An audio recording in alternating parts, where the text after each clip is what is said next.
Hello, my name is Jaru, and today we're doing a quick reaction and analysis of the summer 2024 newsletter for Undertale slash Deltarune. Uh, in case it wasn't obvious, I'm just now waking up, and I'm gonna try and keep this a little shorter than usual reactions and analyses because I am on some new drugs that make it really hard to think properly. Okay. Yeah, anyway, I won't go into details. Prescription drugs, mind you. I don't get anything fun. Anyway, let's look at this this newsletter. Okay. Undertale Deltarune Summer 2024 Newsletter. Deltarune Progress Update. Let's see. Here's Toria wearing a little sun hat, sundress, little basket. That's cute. As for which Toriel this is, it's impossible to say, to be honest. This could be post-pacifist Undertale Toriel or Deltarune Toriel. Both would have reasons to go on picnics. Hi everyone, Deltarune Chapter 4 is making great overall progress. As of the time of writing this, which is July 23rd, 2024, all the maps are done, all battles are playable, only 2 cutscenes need small improvements, 1 battle needs to be balanced, and the visuals need to be completed. 1 battle needs a better background. 2 battles are having their ending sequence improved. There's still some things to fix and places to polish. 3 of my friends were able to play through the entirety of the unfinished Chapter 4. All of them liked it and didn't have any major criticisms. Phew! Except for one friend who kept mentioning that I should name all of the chairs because the existence of Chariel implies that all of the other chairs should have names as well. I'm probably not going to do that. I completely agree with this friend. 100%. That's a continuity error, Mr. Fox. Fix it. Anyway. I'm not sure if Chapter 2 is still the longest chapter, but Chapter 3 and 4 together are definitely longer than Chapter 1 and 2 combined. Lamau. That's crazy. Thinking about that is kind of crazy. Initial development of Chapter 5 is also progressing steadily. Most of the team is still focusing on Chapter 4, but a few people are going ahead and creating an initial draft of Chapter 5's maps, working on the bullet patterns, etc. I see it's like a summer-themed one, so we have Papyrus and Sans scuba diving. So I'm going to assume these are the Undertale characters for the most part. Not that it really matters, but also I like how Papyrus wears the exact same outfit, both like a swim cap and goggles, whereas Sans just goes full, like he's wearing like scuba gear, but like without a scuba tank, and he's got like a snorkel. Hilarious. He almost looks like he's dressing like Alfie's, which is kind of funny. So what? Birdseed. Birdly wearing swim trunks with a Q on them. This is the most simple Birdly sprite I've ever seen in my life. That's hilarious. And then this fire is so detailed. Then we have Noelle, who looks agitated.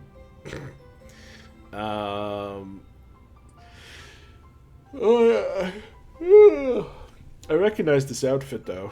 I think she wore it in a previous newsletter with the black top and the red skirt. Chris wearing the same outfit they always do. Susie wearing the same outfit they always do. Chris nomming down, Susie nomming down. I mean, we've always known that they were goobers who like to eat. It's part of what makes their their relationship make sense, because they're both rabid animals. Chapter 4 is basically playable minus some polish, so it must seem like Chapter 3 and 4 are going to come out really soon, right? Actually, the release is still far away. We've gotten 3 months closer, but it's still far. Why? How does that horrible, despair-inducing, teeth-gnashing fight that keeps you up at night make any sense at all? I want them out now! Well, I'll tell you. We have Alfie's going full Rocky mode, looking epic, and a little one of the Metaton attacks hanging out, helping her train, I guess. I guess she can design robots and design Metatons, so designing a little toy one to help give her shade makes sense. Oh, she's drinking green kelp stuff, like I think they mentioned. No, wait. Wasn't the stuff she drank pink? Whatever. Uh, just a little silly Alfie sprite. What's left before release?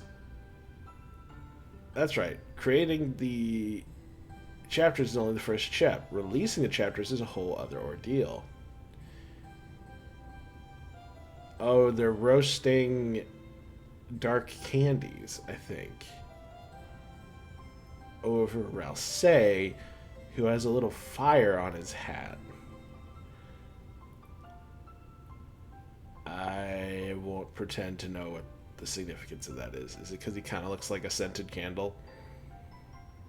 Now people are going to be like, maybe Ralsei was made from a candle. Maybe that's what he was made from. Oh my god.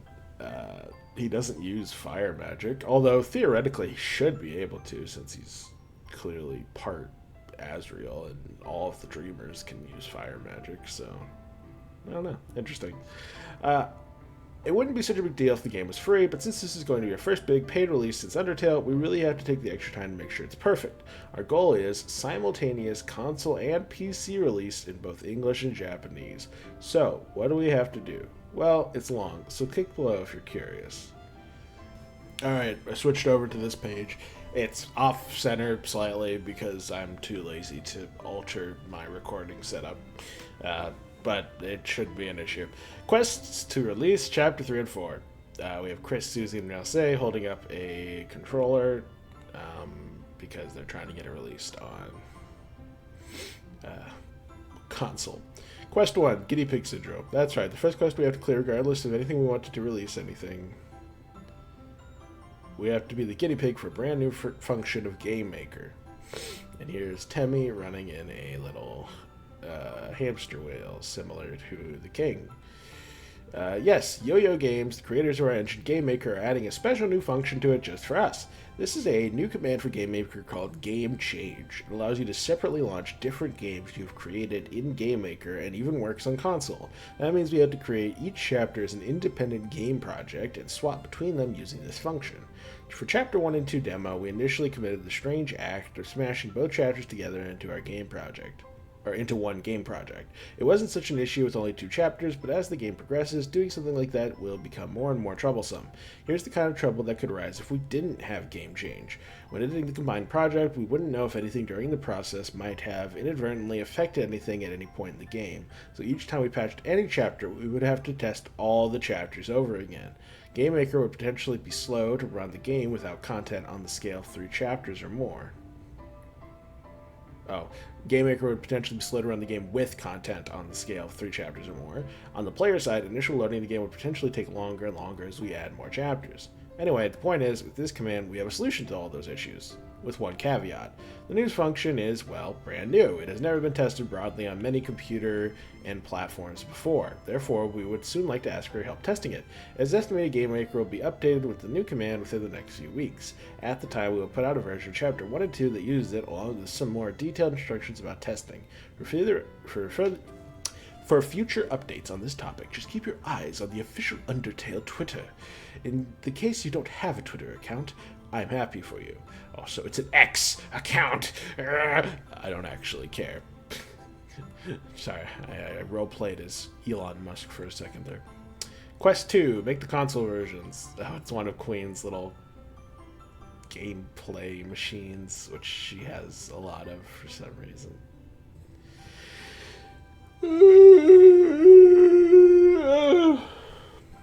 Since our goal is a simultaneous console and PC release, we will have to make console versions of chapters 3 and 4. It's no problem to get the game running on console at this point, but making sure there's no differences or bugs between the console and PC version will take a bit of time. Each console manufacturer also has their own special rules and standards, so we will also have to update the game to reflect those things appropriately. We'll begin focusing on this as the PC version is reaching completion. Quest 3, Legend of Localization. That's the name of the book! I read that book! I did a video on that book! It's a good video. You should watch that video. It's interesting. Cute and kawaii. That's right. I can read some basic Japanese. This is the sound for ka. This is the sound for wa, and this is the sound for e. Haha.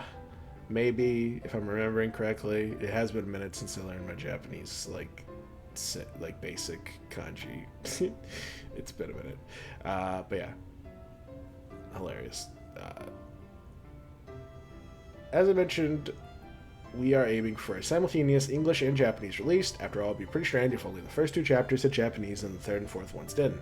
At this point, getting the Japanese script in the game is trivial, but the localization and timing of the Japanese text always needs many small adjustments to make it just as good as the English version. Plus, there's always some lines we forget to hand over for translation. Chapter 3's localization is already amazing. Now that I can read all of the Japanese, I've been able to personally review every single line. Oftentimes the phrasing in the English is very vague, so I try to clarify everything I can for the translation team. I know localization isn't something that interests most people around that much. It interests me a lot, but I'm really proud. Original creators are very rarely involved in the translation processes of their works this closely. I actually am super interested in the process, as it often reveals lore because you're forced to make things more specific. It's also just a fascinating process in general, and is what got me to start learning Japanese. Also, I think it's extremely admirable to be so invested in making your translation accurate, because God only knows that most Americans don't give a flying hoot about making Japanese things translated accurately. Watching any dub of any anime is like pulling teeth if you know the original script, because they just butcher it and like totally lose most of the subtlety and nuance. And that's not even talking about the terrible voice acting. Reading the Japanese and English versions side by side could be a great way to study, although rules cards might make you stupider. True. System, El Nina. So this is the weather girl character. Or this is the weather boy character. I forget. The weather girl who really makes it rain, like with water though. El Niño, being alone.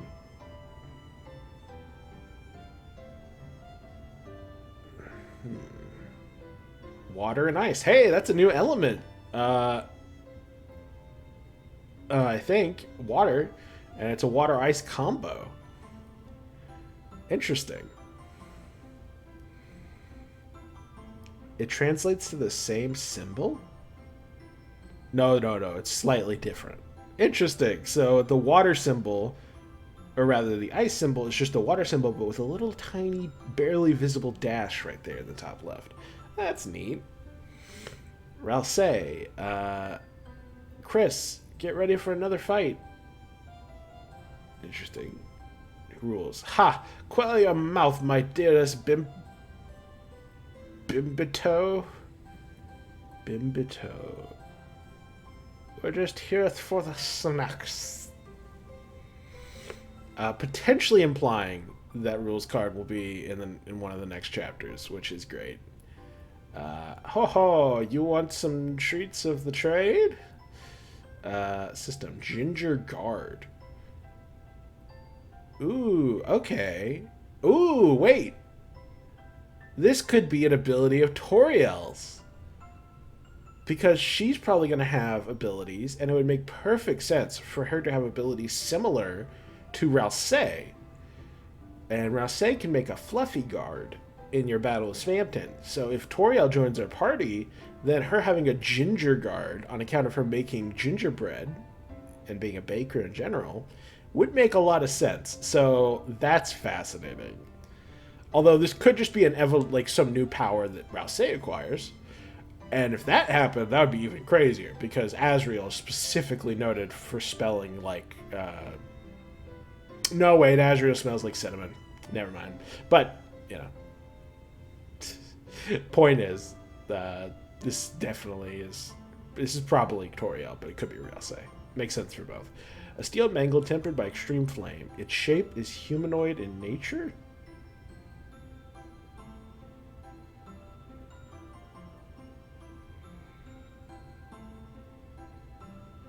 Interesting. I mentioned the idea of Toriel's wedding ring potentially being an item, like an equip item. I forget when I mentioned that, but it was probably in a lore playthrough somewhere. But yeah, the idea of Toriel's wedding ring potentially being an item, and like her still wearing it or her refusing to wear it being a plot point. Interesting. Being tempered by extreme flame Would make sense since she's a fire-based monster. Um, Interesting. Look, I punched through a guy. Wow. A bigger one could make Chris. So, okay, this is like finding some of the cookie cutter like tools, like literal cookie cutters, because some of those are in the kitchen. So maybe cookie cutters will make for some of the enemies. That's fun. Oh, and on the topic of having like this new mechanic letting you launch games within games, now, obviously, they're mainly planning to use it to like distinguish between the chapters. But another possibility that occurs to me is that since this chapter 3, is going to be based on television, and therefore different television channels, it could be interesting if each channel has its own totally separate aesthetic. And so every time it launches, like one world looks kind of more black and white and retro, and then another world looks like, I don't know, weirdly like claymation, like Gumby, and so everyone looks kind of like pseudo claymation, like stuff like that. So like that could be cool if that was true. But I digress. System: Shadow Guy, attack 10, defense 1 or 11. Battling's just a side gig. Playing on the stage is the dream. Okay. I think these are the shadow men that we've been teased for a while now. Very cool. I'm quite appreciative of getting to see some of this. Anyway, the localization of Chapter 4 will need to be completed before the chapter's release. By the time you read this, I hope that we have already started. I think the characters will be easier to localize than Chapters 2 or 3, so hopefully it will be smooth. Yeah, not having to deal with spam tip probably makes things easier. Quest 4, Bug Hunting. Oh, she's attacking a virus, and infections are sometimes referred to as bugs. Cute. Releasing a game properly means trying to hunt down every major bug you can find. Fortunately, we have a dedicated company that will test our game and help. A group of professionals will play the game cumulatively hundreds of times in both English and Japanese and on every console. Of course, we can't do this until everything else is finished. After all, any change to a project could inadvertently cause an issue. For example, making changes for console could make bugs for PC, making changes for JP could make bugs for EN, etc. So this will be one of the final steps. Quest 5, even more. And there's a few more things to think about too. Get the game reviewed by the ratings board, ESRB, PEGI, Zero, etc. Complete the soundtrack and get it ready for release. Make the trailer and release materials. And more? Question mark? Putting it together. So, those are the main steps for getting Chapters 3 and 4 ready for release. The order looks kind of like this. Testing new function, soon. Complete untested Chapter 4 English PC version. Console ports, Japanese version, and other stuff. Bug testing, release. We'll let you know the progress of each of these things going forward. That's it for this page. Cool. Okay. Closing thoughts. And we see Undyne in front of a giant fan. Presumably one made by Alphys. And again, she's trying to beat the heat. I sympathize. I have multiple fans in my bedroom, which is necessary since I live in Texas. Thank you guys so much for your patience. I am monumentally thankful to everyone still waiting while we get over the final hill before the release of 3 and 4.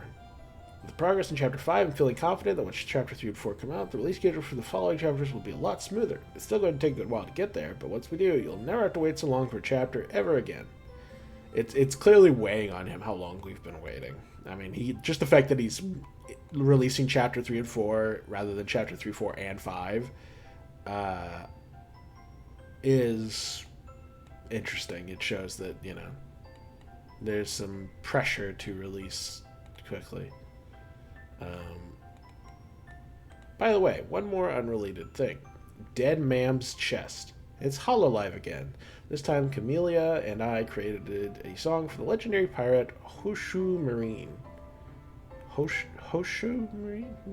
It's got an amazing music video, so check it out.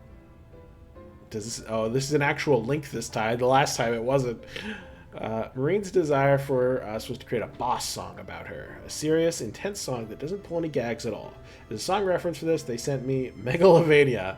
Anyway, I tried to make something cool.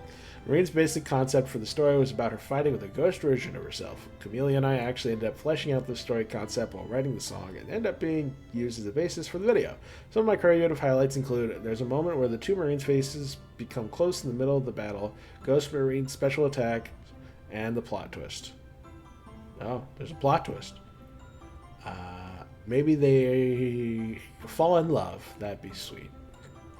All right, now it's time to set sail. I'll try to give another update in September. Cool. And we have Spamped and roasted over an open fire. Because why not? And with that, I have looked at everything in the update. I gave what thoughts I had, gave what analysis I can give. It's a pretty straightforward update, very informative, not super dense on potential lore, but it was interesting to cover nonetheless. I hope you guys enjoyed, and I'll catch y'all in another video. I'm gonna try and get that next chunk of the lore playthrough out ASAP. Yeah, I've struggled to make any videos this month because of the new drugs I'm on. It's made me extremely unproductive. So I'm just trying to get back into the flow of making things despite the brain not working. My apologies for the delays in projects. I meant to upload more this month. Anyway, it is what it is. I'll catch you guys in the next video.